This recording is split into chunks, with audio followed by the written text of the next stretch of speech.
மகரம் மகர ராசியை பொறுத்த வரைக்கும் உத்திராடம், திருவோணம், அவிட்டம் 3 நட்சத்திரத்தை கொண்ட ராசி. இதில் திருவோணம் நட்சத்திரத்தில் இருக்கக்கூடிய அன்பர்கள் எத்தனை முறை கீழே விழுந்தாலுமே மறுபடியும் உங்களால் எந்திரிச்சு நிற்க முடியும். மறுபடியும் அதே பிரச்சனையை வேறு விதமாக ரொம்ப சுலபமாக சரி செய்ய முடியும். எவ்வளவு பிரச்சனை வந்தாலும் சரி, அதை நீங்கள் ஏற்கனவே ஒரு முறையில் அணுகி இருந்தீங்கன்னா மாற்று வழியை சீக்கிரமாக தேர்ந்தெடுப்பீங்க. அப்பேற்பட்ட ஒரு ஞானம் உடையவர்கள் அவிட்ட நட்சத்திரத்தில் இருக்கக்கூடிய அன்பர்கள் இந்த மாதம் எந்த விதமான ஒரு புது வேலையுமே ஆரம்பிக்க வேணாம். அப்படி ஆரம்பிச்சிங்கன்னா பல பேருடைய ஆலோசனையை கேட்டுட்டு ஆரம்பிங்க. பல பேர் அப்படின்னு சொல்கிறது அதே துறையில் நல்லா கை தேர்ந்தவங்களாக இருப்பாங்க. அப்பேற்பட்டவர்களுடைய கருத்துகளையும் ஆலோசனைகளையும் கேட்டுட்டு நீங்கள் புது தொழில் ஆரம்பிக்கிறது ரொம்ப சிரேஷ்டமாக இருக்கும். உத்திராடம் நட்சத்திரத்தில் இருக்கக்கூடிய அன்பர்களுக்கு இந்த மாதம் ஒரு சில உடல் உபாதைகள் ஏற்படும். அதாவது வயிற்று பகுதியில் உங்களுக்கு சில வலிகள் ஏற்படலாம். ரொம்ப தலை வலிக்கும். நிறைய யோசிக்காதீங்க. பழைய பிரச்சனைகளை மனசில் போட்டு குழப்பிக்கிறத முதல்ல நிறுத்துங்க. 3ஆம் இடத்துல ராகுவோட அமைப்பு இருக்கிறதால ராகுவை போல் கொடுப்பார் இல்லை, கேதுவை போல் கெடுப்பவனும் இல்லை அப்படின்னு ஒரு மிகப்பெரிய ஐதீகம் இருக்குது. அப்படி உங்களுக்கு ராகு பகவான் நிறைய விஷயங்களை கொடுக்கறதா இருக்காரு. நற்பலன்களை வாரி வழங்க காத்துக்கிட்டு இருக்காரு. அப்போ நீங்களாம் எதுவும் செய்யாதீங்க. விதியின் பயனால் உங்களுக்கு என்ன நடக்குதோ அது தன்னால் நடக்கும். அந்த வழியை பின்பற்றி நீங்கள் நடந்து போனாலே போதும், உங்களுடைய வாழ்க்கை நல்லா இருக்கும். எந்த விதமான ஒரு புது முயற்சியையுமே நீங்களாக செய்ய வேணாம். இந்த காலகட்டத்தில் கொஞ்சம் பொறுமையாக இருங்க. செப்டம்பர் 15க்கு மேலே ஒரு அரிய வாய்ப்பு, பொக்கிஷமான வாய்ப்பு உங்களை தேடி வரப்போகுது. அப்படி வரும்போது தயவு செய்து வரக்கூடிய வாய்ப்பை நீங்கள் சரியான முறையில் உபயோகிக்கணும். எனக்கு நிறைய வேலைகள் இருக்குது, நான் தான் என் குடும்பத்தையே தாங்குகிறேன், கண்டிப்பாக என்னால் இந்த ஒரு நிலைமையில் இருந்து மாற்று நிலைமையை யோசித்து கூட பார்க்க முடியாது, அப்படி இப்படின்னு சொல்லி தயவு செய்து தட்டி கழிக்க வேணாம். இத்தனை நாள் நீங்கள் எதுக்காக காத்துக்கிட்டு இருந்தீங்களோ அந்த விஷயம் உங்களுடைய மனசுக்கு பிடிச்ச மாதிரி நடக்க போகுது. அப்படி நடக்கும்போது மகரத்தில் இருக்கக்கூடிய என்னுடைய அன்பான அன்பர்கள் மனசில் என்ன நினைக்கணும் அப்படின்னா, உங்களுடைய இஷ்ட தெய்வத்தை நினச்சிக்கிட்டு ஒரு நன்றியை சொல்லுங்க. நீங்கள் சொல்லக்கூடிய அந்த நன்றி உங்களையும் காப்பாற்றும், உங்களுடைய குடும்பத்தையும் மேலும் மேலும் காப்பாற்றிக்கிட்டே இருக்கும். எத்தனை முறை கீழே விழுந்தாலும் மறுபடியும் எந்திரிச்சு நிற்கக்கூடிய மன வலிமையும் உடல் வலிமையும், அதாவது சில பேருக்கெல்லாம் வெறும் மன வலிமை மட்டும்தான் இருக்கும், உடலில் வலிமையே இருக்காது. சில பேருக்கு உடம்பு ரொம்ப தெம்பாக இருக்கும், ஆனால் மனசில் வலிமையே இருக்காது, எல்லாத்துக்கும் பயப்படுவாங்க. மகரத்தை பொறுத்த வரைக்கும் மனமும் வலிமை, உடம்பும் வலிமை. அப்படி உங்களுக்கு 2 விஷயமுமே வலிமையாக இருக்கக்கூடிய பட்சத்தில் எப்பேற்பட்ட அளவுக்கு, அதாவது மலையை விட பெரிதாய் இருக்கக்கூடிய பிரச்சனைகள் எல்லாத்தையும் கூட உங்களால் ரொம்ப சுலபமாக சரி செய்ய முடியும். எந்த ஒரு பிரச்சனையை பார்த்து இது நாள் வரைக்கும் நீங்கள் வாழ்க்கையில் பயந்ததே கிடையாது. உங்களுக்கு இருக்கக்கூடிய ஒரே மன வருத்தம் என்னென்னா, உங்களை யாருமே மதிக்க மாட்டாங்க, நீங்கள் சொல்கிறத ஒரு பொருட்டாவே காது கொடுத்து கேட்கவே மாட்டாங்க. அந்த ஒரு மன உளைச்சல் மட்டுமே தான். இத்தனை நாள் உற்றார் உறவினர் மத்தியில் நீங்கள் எவ்வளவு தலை குனிஞ்சு வாழ்ந்தீங்களோ அந்த காலம் மாறப்போகுது.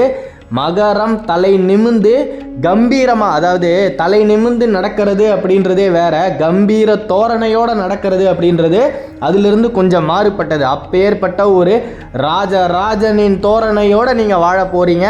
மகரமுடைய வாழ்க்கை மாறிடுச்சு. உங்களுக்கு எவ்வளோ பெரிய கஷ்டம் வந்தாலும் மாசத்துல ஒரே ஒரு நாள் 3 சாலைகள் சேரக்கூடிய இடத்துல நிச்சயமாக ஒரு விநாயகர் ஆலயம் இருக்கும். அப்படிப்பட்ட ஒரு ஆலயத்தில் போய் நின்று அந்த கஜமுகநாதன் கிட்ட உங்களுடைய பிரச்சனை அத்தனையுமே சமர்ப்பிச்சுட்டு வாங்க.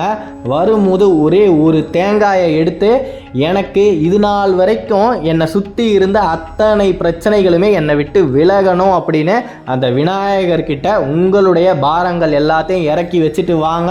உங்களுடைய வாழ்க்கை மாறுவதை உங்களாலே கண்கூடாக பார்க்க முடியும். மகரத்துக்கு நல்ல காலம் பிறந்துருச்சு. நீங்கள் முதல்ல செய்யக்கூடிய விஷயமே செப்டம்பர் மாதத்தில் கடனை கொஞ்சம் கொஞ்சமாக அடைக்க ஆரம்பிப்பீங்க. அந்த கடனால் நீங்களும் நிம்மதியாக இருக்க முடியாமல் இருந்தது இத்தனை நாளாக. உங்களுடைய குடும்பமும் சந்தோஷமாக இல்லாத ஒரு நிலை தான். ஆனால் அந்த நிலையெல்லாம் மாறப்போகுது. உங்களுடைய கடன் கொஞ்சம் கொஞ்சமாக தீரப்போகுது. மகர ராசியில் இருக்கக்கூடிய ஆண்களா நீங்கள் வேலை பார்க்கும்போது உங்களுடைய மனசில் ஏதாவது ஒரு கஷ்டம் திடீர்னு வந்துடுச்சா, இல்லை யாராலையாவது உங்களுக்கு கஷ்டம் வருதா, உங்களுடைய உயர் அதிகாரிக்கிட்ட ஒரு நல்ல பேரே இல்லையா, நீங்கள் எவ்வளோதான் அதாவது வேர்வையை சிந்தி வேலை செஞ்சாலும் உங்களுக்கு அதுக்கான பலன்னா ஒன்றும் பெருசாலாம் நீங்கள் கண்டிப்பாக எதிர்பார்க்கவே மாட்டீங்க. அந்த நல்ல பெயர் தான். அந்த நல்ல பேரே உங்களுக்கு இல்லாமல் இருக்கா? கண்ணை மூடி ஒரே ஒரு நிமிஷம் விநாயகரை உங்களுடைய மனசுக்குள்ளே கொண்டு வாங்க. நிச்சயமாக நீங்கள் அனுபவிச்சுக்கிட்டு இருக்க அந்த சூழ்நிலை அப்படியே நொடி பொழுதில் மாறும். அதை உங்களாலேயே பார்க்க முடியும். அப்போ எந்நேரமும் நீங்கள் விநாயகரை உங்களுடைய மனசுலேயே வச்சுருந்தீங்க அப்படின்னா அத்தனை வினைகளையும் தீர்க்கக்கூடிய சக்தி உடையவர் அந்த விநாயகர் அப்படின்றது உங்களுக்கே நல்லா புரியும். வல்வினை தீர்க்கும் கஜமுகநாதனை நீங்கள் மனசுலேயே வச்சுருங்க. தன்னால் உங்களுடைய வாழ்க்கை மிகப்பெரிய அளவில் உயர்ந்துக்கிட்டே போகும். இதில் மாற்று கருத்தே கிடையாது. மகரத்துக்கு நல்ல காலம் பிறந்துடுச்சு.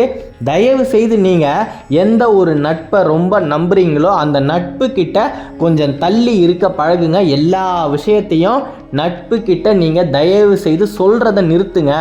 ஏன்னா சில நேரத்தில் உங்களுடைய நட்பு தான் உங்களுக்கு மிகப்பெரிய பாதகமாகவே அமையக்கூடிய ஒரு காலமெல்லாம் இருக்குது. இத்தனை நாள் உங்களுடைய கடந்த காலத்தில் கூட நட்பால் நீங்கள் ரொம்ப பெரிய அளவில் மன கஷ்டத்துக்கு ஆளாகியிருப்பீங்க. சில பேரெல்லாம் துரோகத்துக்கே ஆளாகியிருப்பீங்க. தயவு செய்து எப்பேற்பட்ட நட்பாக இருந்தாலும் அந்த நட்பு கிட்ட ஒரு 10 அடி நீங்கள் தள்ளி நின்று எல்லா விஷயத்தையுமே பகிர்ந்துக்கிறது அப்படின்றது ரொம்ப நல்லது. யாருக்கிட்டையுமே உங்களுடைய கஷ்டத்தை சொல்லாதீங்க. ஏன்னா கேட்குறவங்க கேட்டுட்டு நீங்கள் அப்படி போனதுக்கப்புறம் அவனுக்கு இது தேவை தான், அந்த அம்மாவுக்கு இப்போ ஏற்பட்ட ஒரு கஷ்டமெல்லாம் கண்டிப்பாக வந்து தான் ஆகணும், ஆடாத ஆட்டமா பேசாத பேச்சா, இப்படியெல்லாம் உங்களை புறம் பேசக்கூடியவர்கள் தான் உங்களை சுற்றி இருந்துக்கிட்டே இருக்காங்க. இப்பேற்பட்டவங்க மத்தியில் நீங்கள் எப்படி வாழணும் அப்படின்னா நித்தமும் அந்த கஜமுகநாதனை மனசில் நினச்சிக்கிட்டே வாழணும். மகரத்தில் இருக்கக்கூடிய மாணவர்களாக இருக்கீங்களா, ரொம்ப உங்களுக்கு இந்த காலகட்டம் நல்லா இருக்குன்னு சொல்லணும். இத்தனை நாள் நீங்கள் எந்த ஒரு விஷயத்தை படிக்கவே முடியாமல் கஷ்டப்பட்டுக்கிட்டு இருந்தீங்களோ அந்த பாடத்தை ரொம்ப சுலபமாக படிக்க முடியும். உங்களுடைய ஞானம் அதாவது புத்தி கூர்மையாகக்கூடிய காலம்தான் இது. அதிக ஆலையில் ஒரு 5 மணிக்கெல்லாம் எழுந்து விநாயகரை மனசில் நினச்சிக்கிட்டு நீங்கள் படிக்க ஆரம்பிங்க.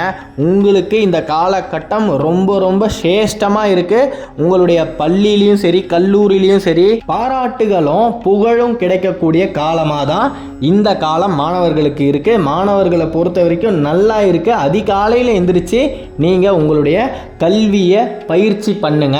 ரொம்ப ரொம்ப சிறப்பான ஒரு முடிவுகளை கண்டிப்பாக கொடுத்தே தீரும். இதில் மாற்று கருத்தே கிடையாது. மகரத்தில் இருக்கக்கூடிய பெண்கள், உங்கள் வீட்டில் இருக்கக்கூடிய முதியோர்கள், மாமனார் மாமியார் இல்லை உங்களுடைய பெற்றோர்கள், இவங்களுடைய உடல் நலத்தில் இந்த காலகட்டத்தில் கொஞ்சம் கவனத்தை செலுத்துங்க. சில மருத்துவ ரீதியாக அவங்களுக்கு நீங்கள் பணம் செலவு பண்ணக்கூடிய சூழ்நிலைகள் எல்லாம் கூட ஏற்படும். அப்படி நடக்கும்போது உங்களுடைய மதிப்பும் மரியாதையும் அவர்களிடத்தில் உயர்ந்தே தீரும். இத்தனை நாளாக உங்களை அவங்க மதிச்சே இருக்க மாட்டாங்க. நீங்கள் எது சொன்னாலும் காது கொடுத்து கேட்டே இருக்க மாட்டாங்க. உங்களுக்கு நிறைய கஷ்டங்களை கொடுத்துருப்பாங்க. அவங்களே மனசளவில் யோசித்து பார்ப்பாங்க, நம்ம எவ்வளவோ கஷ்டம் கொடுத்துட்டோம் இந்த பொண்ணுக்கு, ஆனால் இந்த பொண்ணு நம்ம மேலே பாசமாகவே இருக்கே, நம்ம மருமக நம்ம மேலே உண்மையான பாசத்தோடு தான் இருக்குது, நம்ம பொண்ணு நம்ம மேலே உண்மையான பாசத்தோடு தான் இருக்குது அப்படின்னு உங்களுடைய அன்பு புரியக்கூடிய காலம். உங்களை சுற்றி இருப்பவர்கள் உங்களை பற்றிய ஒரு மிகப்பெரிய புரிதலுக்கு வரக்கூடிய காலகட்டமாக இந்த காலகட்டம் இருக்குது. உங்களுடைய கணவர் தேவையில்லாத பிரச்சனைகள் எல்லாம் உங்ககிட்ட கொண்டு வந்து உங்களுடைய மனசை கலைக்கிறத நிறுத்துவார். அதாவது எங்கேயோ யாருக்கோ ஏதோ ஒரு சண்டை நடந்திருக்கும், அந்த குடும்பத்தில் நடந்த அதே விஷயத்தை எடுத்துகிட்டு வந்து உங்ககிட்ட பேசி தேவையில்லாத ஒரு மனக்குழப்பங்கள் எல்லாம் இத்தனை நாளாக ஏற்படுத்திக்கிட்டு இருந்த கணவர் இனிமே உங்களுடைய பேச்சை கேட்டு நடப்பார். நீங்கள் என்ன சொல்கிறீங்களோ அதன் பிரகாரமே பண்ணிக்கலாம், அப்படியே செஞ்சுக்கலாம் அப்படின்ற அளவுக்கு உங்களுடைய குடும்பத்தில் சூழ்நிலைகள் எல்லாம் மாறப்போகுது. விநாயகருடைய அனுகிரகம் உங்களுக்கு பரிபூரணமாக கிடைக்க போகுது. நீங்கள் இத்தனை நாளாக அனுபவிச்சுக்கிட்டு வந்த நரக வாழ்க்கை முடிஞ்சுது. இனிமே உங்களுக்கு எல்லாமே பொன் வசந்தமான காலம்தான். உங்களுக்கு செல்வம் மேலே செல்வம் சேரக்கூடிய காலம் இது. தயவு செய்து எந்த இடத்துலையும் விரைய செலவாக எதையுமே பண்ணிடாதீங்க. எந்த ஒரு விஷயத்தில் பணம் செலவு பண்ணாலும் இது நமக்கு தேவையான ஒரு செலவா அப்படின்னு 1க்கு 100 முறை யோசிச்சுட்டு செலவு பண்ணுங்க. நீங்கள் நினச்சது அத்தனையுமே ஒன்றா நடக்க போகுது. உங்களுக்கு நாளும் நடக்கணும், அந்த நாளும் நல்ல விதமாக நடக்கணும் அப்படின்னு நானும் உங்கள் சார்பாக அந்த விநாயகர்கிட்ட பிரார்த்தனையை பண்ணிக்கிறேன். நல்லதே நடக்கும். மகர ராசியை பற்றி நீங்கள் தொடர்ந்து தெரிஞ்சுக்கணும் அப்படின்னா இந்த சேனலை சப்ஸ்கிரைப் பண்ணிக்கோங்க. அடுத்த காணொளியில் விரைவில் சந்திப்போம். ஓம் விநாயகா போற்றி, ஓம் கஜமுகநாதனே போற்றி, ஓம் விக்னேஸ்வராய போற்றி. நன்றி.